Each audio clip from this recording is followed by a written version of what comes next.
Students कैसे हैं आप? आई होप आप सब ठीक हैं। आज की इस वीडियो में बात करेंगे आपसे हम इलेक्ट्रोकेमिस्ट्री चैप्टर नंबर 7 और आज का हमारा टॉपिक होगा इलेक्ट्रोकेमिकल सेल, जिसमें हम गैल्वेनिक सेल के ऊपर बात करेंगे आपसे। तो स्टूडेंट्स, गैल्वेनिक सेल आपकी बुक में जो है वो सिर्फ एक ही एक्सप्लेन किया गया है, that is basically the Daniell cell. तो तोशीबा का सेल आपके घर की घड़ी में भी लगा हुआ है, वो भी एक गैल्वेनिक सेल है, बिजली प्रोड्यूस करने वाला सेल। ऐसा सेल जो कि बिजली प्रोड्यूस करे, जनरेट्स इलेक्ट्रिसिटी, करंट पैदा करे, उसको आप गैल्वेनिक सेल भी कह सकते हैं या फिर आप उसको वोल्टेक सेल भी कह सकते हैं। लिहाजा आपने गैल्वेनिक सेल के साथ साथ इसको वोल्टेक सेल भी नाम याद रखना है। सो कह लेंगे गैल्वेनिक सेल एक ऐसा इलेक्ट्रोकेमिकल सेल है जिसके अंदर स्पॉन्टेनियस केमिकल रिएक्शंस होते हैं। मैंने आपको लेक्चर के आगाज में, इस पहला लेक्चर मेरा सुनिएगा, उसमें मैंने आपको स्पॉन्टेनियस नॉन स्पॉन्टेनियस के बारे में एक्सप्लेन किया था और मैंने बताया था कि केमिकल्स अगर आपस में मिला दिए जाएं तो ये रिएक्ट कर जाते हैं। तो इस तरह के रिएक्शन को हम कहते हैं स्पॉन्टेनियस रिएक्शन। तो जो भी केमिकल्स अभी हम आपके सामने मिलाएंगे उनको आपस में रिएक्ट करेंगे और फिर उनसे करंट प्रोड्यूस करके आपको दिखाएंगे। तो लिहाजा एग्जाम्पल में आ जाता है डेनियल सेल। इससे पहले मैं आपको थोड़ा सा अल्सेंड्रो वोल्टा के बारे में बताता रहूँ। इसका अल्सेंड्रो वोल्टा पूरा नाम था। ये 1745 से तकरीबन 1827 तक दुनिया में रहा और एक इटालियन फिजिसिस्ट था। जिस तरह आपने अपनी चैप्टर के आगाज में एक फिजिसिस्ट पढ़ा, एक बहुत माहिर केमिस्ट पढ़ा, उसका नाम था बेसिकली अमीडो एवोगैड्रो, वो भी इटालियन था। तो अल्सेंड्रो वोल्टा भी, मतलब इटली में बहुत से ज़हीन लोग रहते हैं और बहुत इंटेलिजेंट लोग रहते हैं, तो इसका ताल्लुक भी इटली से था। यूरोप का एक मुल्क है इटली, आपको पता होगा। So developing of the first electrical cell, इसने आज से तकरीबन कोई आई डोंट नो 300 साल पहले 1800 के अंदर आप कह लें कि इसने एक इलेक्ट्रिकल सेल बनाया था। जो तोशीबा का सेल आपकी घड़ियों में या आपके हैंड वॉचेस में होते हैं सेल्स, तो वो एक बेसिकली गैल्वेनिक सेल है। तो इसने भी एक गैल्वेनिक सेल, इलेक्ट्रिकल सेल 1800 में बनाया था। तो उसकी तस्वीर जो है आप मुझे शेयर कर सकते हैं और या कमेंट में जो है आप उस तस्वीर को लगा सकते हैं। सो स्टूडेंट्स, हम बात करते हैं आपसे डेनियल सेल के ऊपर।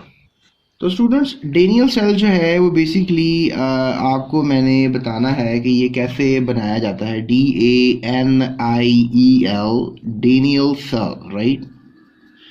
इसमें बेसिकली सेल को बनाने के लिए पहले आपने डेफिनेटली एक इलेक्ट्रोलिटिक टैंक लेना है, राइट। सो आपने एक इलेक्ट्रोलिटिक टैंक ले लिया है। यहाँ पर भी आपने एक इलेक्ट्रोलिटिक टैंक लेना है, राइट। इसके अंदर आपने डेफिनेटली इलेक्ट्रोलाइट डालना है। क्या ख्याल है?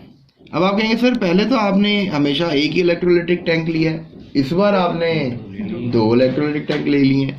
तो याद रखो, मैंने डिफरेंट सॉल्ट डाल के सॉल्यूशंस बनाने हैं जिनको मैं मिक्स नहीं कर सकता आपस में, इसलिए मुझे मजबूरन क्या करना पड़ा, 2। तो ये अब जो सेल है ये बेसिकली है तो सिंगल सेल। ये पूरी बॉडी जो है, दिस पूरी body is basically a single cell. इस पूरी बॉडी को आप कह सकते हैं ये एक सिंगल सेल है, लेकिन ये बेसिकली 2 सेल्स पर मुश्तमिल है, ऐसे ही है। तो हम कहेंगे ये हाफ सेल है। क्या ख्याल है? ये क्या है? और ये भी क्या है? Half cell. Is that right? तो अब इसमें आप एक सोल्यूशन लेंगे, इसमें भी आप एक सोल्यूशन लेंगे। अच्छा, एक इंटरेस्टिंग चीज़ सुने, इसमें भी आप इलेक्ट्रोड लगाएंगे। अब आपको याद होगा पहले दोनों इलेक्ट्रोड आप एक ही सेल में लगा देते थे, लेकिन एक इलेक्ट्रोड आप इधर लगाएंगे। You get that point?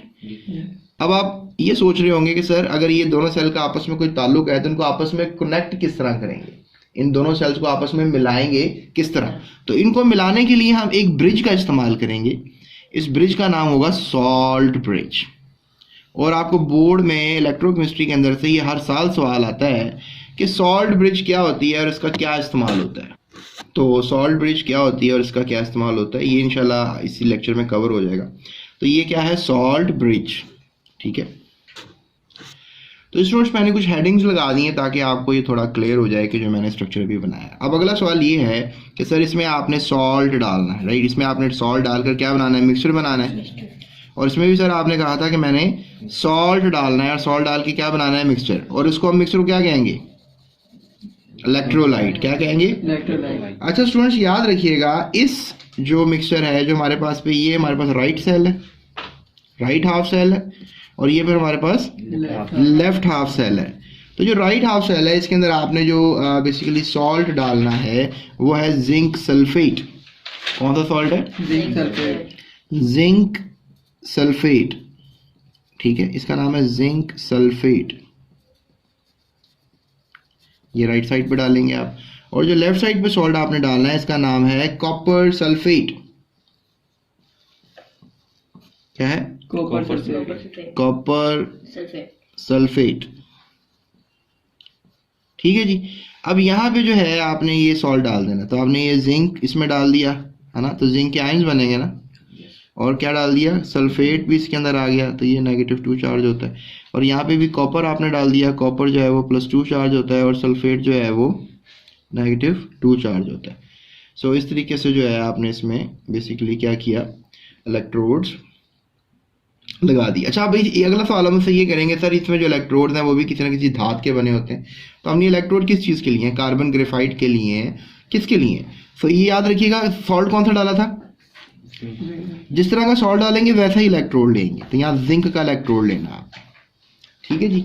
और यहाँ पे जो आपने ये इलेक्ट्रोड लेना है, किसका लेना है, कॉपर का इलेक्ट्रोड लेना है, ये आपने भूलना नहीं है। ठीक है, ये कॉपर का इलेक्ट्रोड है और ये जिंक का इलेक्ट्रोड है। ये आप अपनी बुक में भी देख सकते हैं, थोड़ा सा कॉपर का कलर उन्होंने तांबे की तरह किया हुआ है, पित्तल की तरह का किया हुआ है, और यहाँ पे जो आपको नजर आ रहा है थोड़ा सा जिंक जो है इसका इलेक्ट्रोड है ये।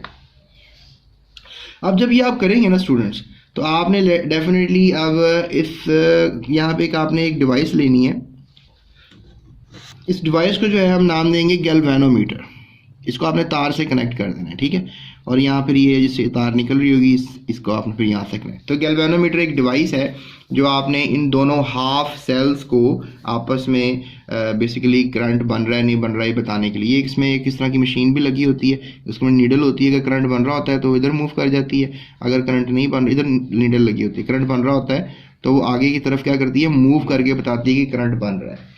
तो लिहाजा जब इन दोनों सॉल्यूशंस को आप सॉल्ट ब्रिज की मदद से सॉल्ट ब्रिज की मदद से और इलेक्ट्रोड की मदद से जो है मतलब तार लगाकर कनेक्ट करेंगे तो फिर बिजली बनेगी, डेफिनेटली बनेगी। अब होगा क्या, उसके लिए हमें क्या करना पड़ेगा, उसके लिए हमें जो है ऑक्सीडेशन और रिडक्शन रिएक्शंस को स्टडी करना पड़ेगा, लेकिन वो अभी हम करेंगे, वर्किंग ऑफ द सेल के ऊपर बात करेंगे। लेकिन अभी थोड़ी सी हम जो है सॉल्ट ब्रिज पे बात कर लें और थोड़ी सी सोल्यूशंस पे और बात कर लें। स्टूडेंट्स, इसमें आपने जिंक सल्फेट डाला था, अगर आपको याद है, तो आपको मैंने सिखाया था सॉल्यूशंस के चैप्टर में कि 1 मोलर सॉल्यूशन कैसे बनाते हैं, तो लिहाजा ये 1 मोलर सॉल्यूशन ही आपने लेना है। इसके अलावा यहाँ पे आपको याद होगा आपने कॉपर सल्फेट डाला था और इसका भी आपने क्या लेना है, 1 मोलर सॉल्यूशन लेना है, ये आपने ख्याल करना है। यानी नंबर ऑफ पार्टिकल दोनों सॉल्यूशन में सेम है। 1 मोलर सॉल्यूशन का मतलब है कि दोनों सॉल्यूशंस के अंदर जो नंबर ऑफ पार्टिकल्स हैं वो सेम है।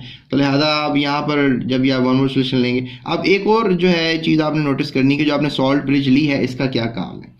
स्टूडेंट, सॉल्ट ब्रिज बेसिकली एक यू शेप्ड ग्लास ट्यूब है। ठीक है, आप इसका निशान लगा लें, सॉल्ट ब्रिज का जवाब कहाँ से होगा। तो सॉल्ट ब्रिज जो है एक यू शेप्ड ग्लास ट्यूब है और इसके अंदर सैचुरेटेड सॉल्यूशन होता है स्ट्रॉन्ग इलेक्ट्रोलाइट का। यानी कि इसके अंदर जो है बेसिकली आपको नजर आएगा एक स्ट्रॉन्ग इलेक्ट्रोलाइट, इसके अंदर मतलब एक अलग से स्ट्रॉन्ग इलेक्ट्रोलाइट होता है, मतलब ये इलेक्ट्रोलाइट अलहदा है, ये अलहदा है और इसके अंदर अलहदा होता है। ठीक है, एक स्ट्रॉन्ग इलेक्ट्रोलाइट होता है। सो इन अ जेली टाइप मटेरियल, उसको इलेक्ट्रोलाइट को डाला होता है किसी जेली टाइप मटेरियल में हमने डाला होता है, राइट। सो ये आपने याद रखना है। और its ends of the U shaped are sealed with a porous material like glass wool, और इसके जो एंड होते हैं ये वाले एंड, राइट, आप जरा नोटिस करें इस बात पे, ये ग्लास वूल के साथ जो है हमने सील किए हुए हैं ताकि वो इलेक्ट्रोलाइट या वो जेली इसमें से गिर ना जाए।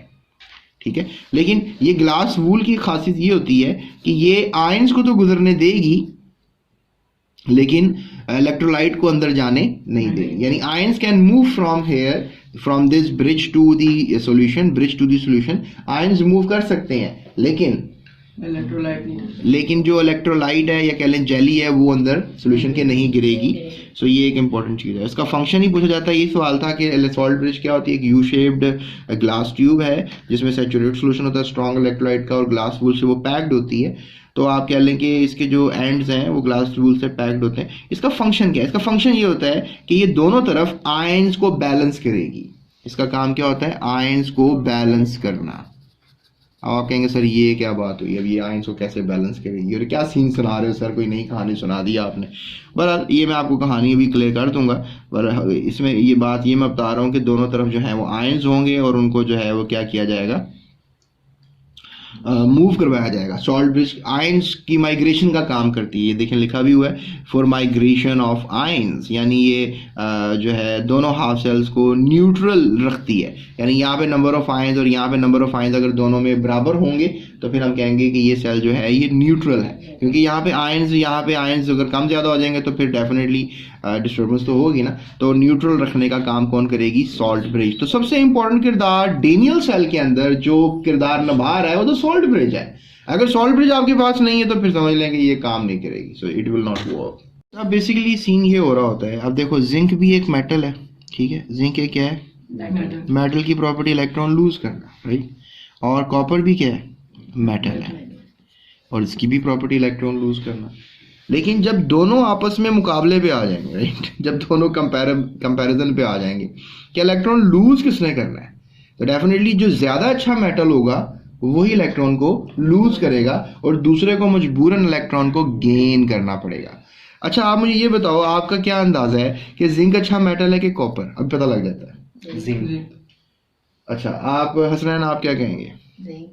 अच्छा, आप लोग, मुझे समझ में नहीं आ रही जिंक को क्यों कह रहे हैं। वैसे कॉपर भी एक अच्छी धात है, लेकिन आप लोग सही कह रहे हैं, राइट। अगर हम दोनों का मुकाबला करवाएंगे तो zinc is going to be a more good metal. मैं इसको कहूँगा ये मोर गुड मेटल है, ठीक है। किसके साथ? कंपेयर्ड। अगर मैं इसको कंपेयर करूंगा, कंपेयर्ड विद किसके साथ? कॉपर के साथ। अब लेट्स से दैट हमारे पास, अगर हम वर्किंग ऑफ अ सेल की बेसिकली बात करने जा रहे हैं तो हम वर्किंग की बात करते हैं। अब आपको पता है वर्किंग समझने के लिए कुछ तो काम यहाँ पर हो रहा होगा और कुछ तो काम यहाँ पर हो रहा होगा। So let's just really think upon here, यहाँ पर क्या हो रहा है? यहाँ पर जो इलेक्ट्रोड है ना वो बेसिकली जिंक को ड्रॉप करी जा रहा है।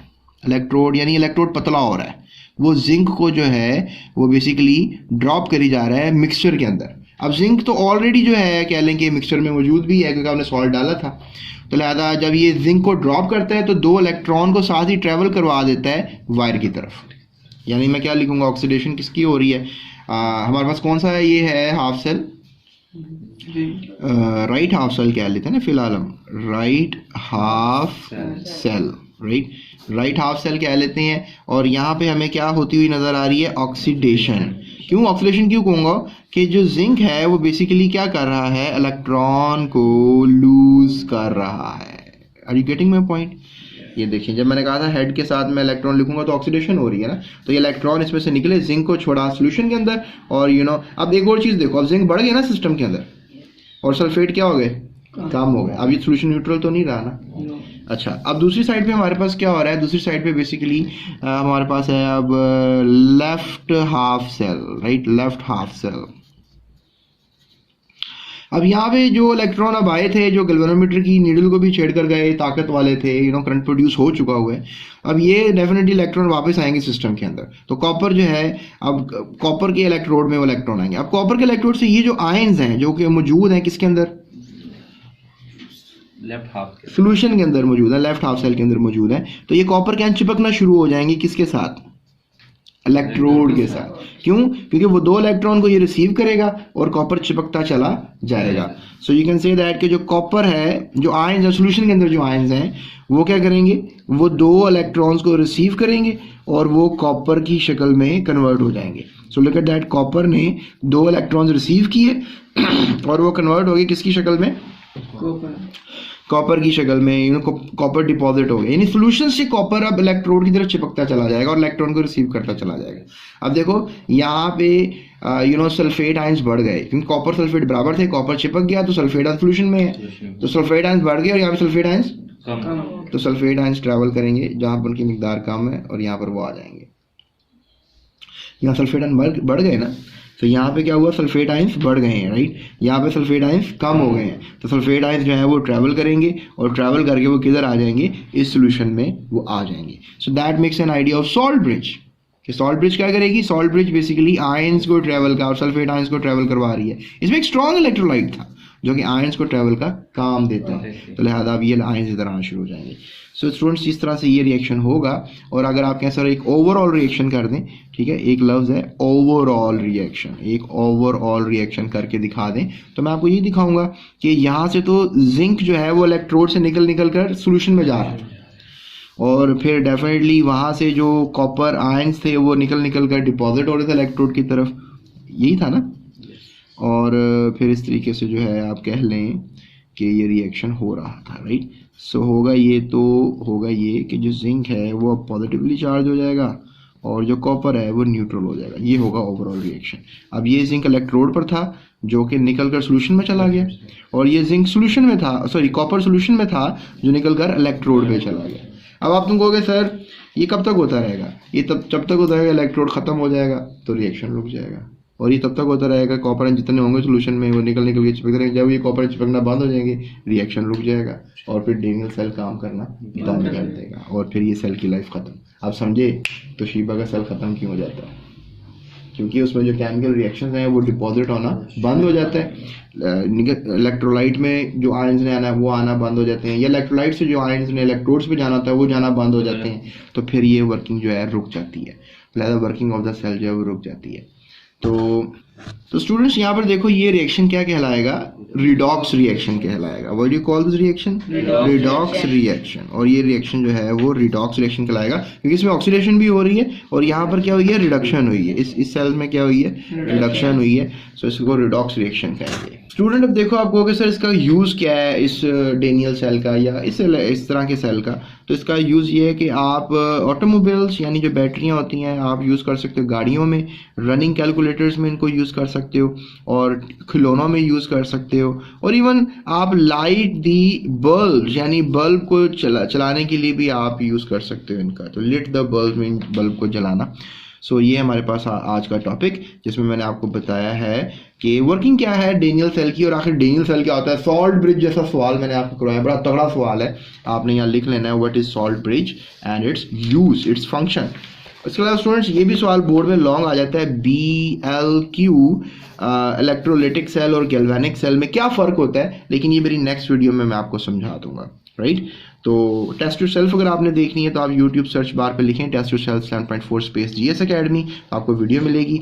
और अगर आपने इससे नेक्स्ट वीडियो देखनी है मेरी जिसमें मैंने समझाया आपको manufacturing of sodium metal from fused NaCl, तो आपने लिखना है manufacturing of sodium metal from fused NaCl space GS academy, तो वीडियो आपको टॉप पे नजर आएगी जो कि आप देख सकेंगे। स्पेस GS अकेडमी लाजमी लिखना है। स्टूडेंट्स ये था हमारे पास आज का lecture and I hope so कि आपको सब समझ में आ गया होगा। सो अपना ख्याल रखिएगा, दूसरों का भी ख्याल रखिएगा और चैनल को सब्सक्राइब किए बगैर मत जाइएगा। डिस्क्रिप्शन में नोट्स हैं वो भी डाउनलोड कर लीजिएगा। So that's it, thank you so much.